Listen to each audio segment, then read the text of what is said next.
YouTube? Welcome back to my channel. It's your boy D Dyson, Masters of the Air, episode 7. And I must say, man, this show is bar none the best on TV right now, other than Shogun. And as we continue with the story, from Robert Rosenthal's, like, where he was, you know, at the end of it, but we kind of pick it up where Bucky and Buck is at the camp. Luffenthal, something like that, 3, and how their life is as prisoner of war, POWs.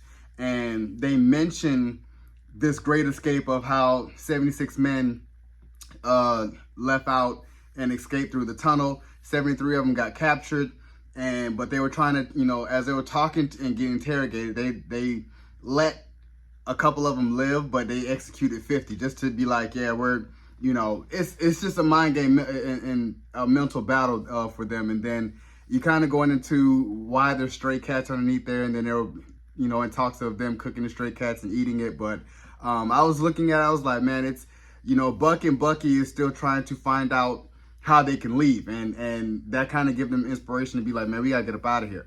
And you know, you see the similarities between the two as they're best friends, but you see how, you know, Buck is more like, nah, that's not a good idea. Bucky is like, man, we gonna die here, so if we got to do something. So it goes to that, and then it shifts over to if I'm not mistaken, it goes back over to Rosie with Rosenthal and how he's back in, and he's basically doing his last mission. Like, you know, for the 25, you fly 25 missions, you make it 25 back, you get to go home.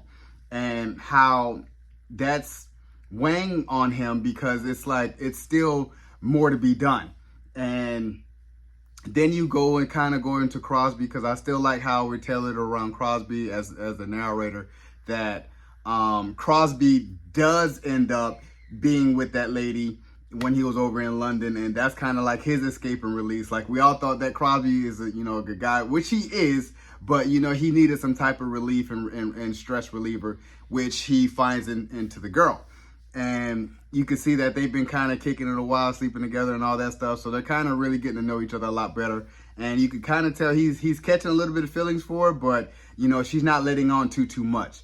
And as we go back to Rosie, as he's gearing up to, as he's welcoming new people into the hundreds, because they're dying by the ton. And it's just so sad that to see that and he was like, the recruits coming in are getting younger and younger, that they're just dying. You know, and he wanted to welcome him in, and it was like, hey, you know, and a lot of guys that's in there, you know, morale's pretty low. It's like, you know, this might be your last time that you're here, that type of stuff. He's still trying to be that person, like, you know, nobody's going to fly like him. So it's like he's just trying to set an example of what to do.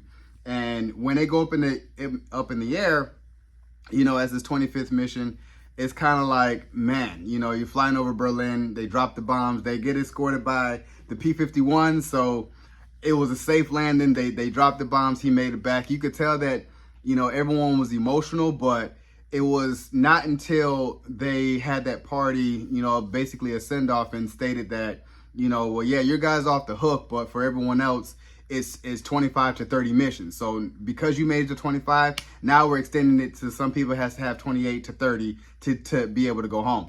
And as anyone else in there was freaking out, I was like, man, they just want us to die in here. Like, they want us to die.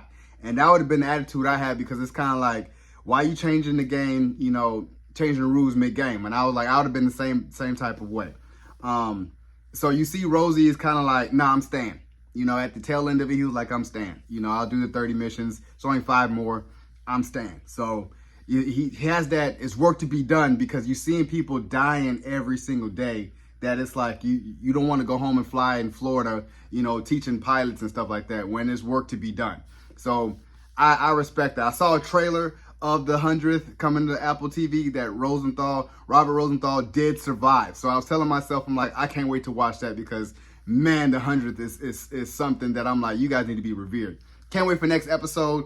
The Tuskegee Airmen is finally coming into play. I was like, damn it, it waited all the way to the 8th episode to introduce the Tuskegee Airmen. But I'm like, we're going to be introduced to the Tuskegee Airmen.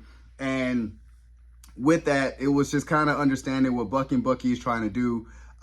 when I think they're trying to plan their escape of trying to get up out of there and trying to see what's going to be going on with that. And I was say we got glimpses of that. I think that even when the German guard looked at the guy, was like, hey, like he said his last name, like Solomon or something like that, are you Jewish? So I think that next episode, that's going to play into what's going to happen with them on the ground. And I was happy that we got a follow-up from the two airmen that was through occupied Germany and occupied Europe, that they finally had made it back to the camp. And then, you know, as Crosby was narrating, it was like, you know, basically they kind of talked to them and it was like, yeah, they get to go home because of the routes that they knew that they were too important to be going back up, because if they get captured again, they know too much information. So they were able to go home. And I was like, finally, we got a, you know, two of them trying to making it back. It kind of boosted the morale of the men, like, hey, we did make it back, and they were going home. So I was telling myself, I was like, yeah, that was dope.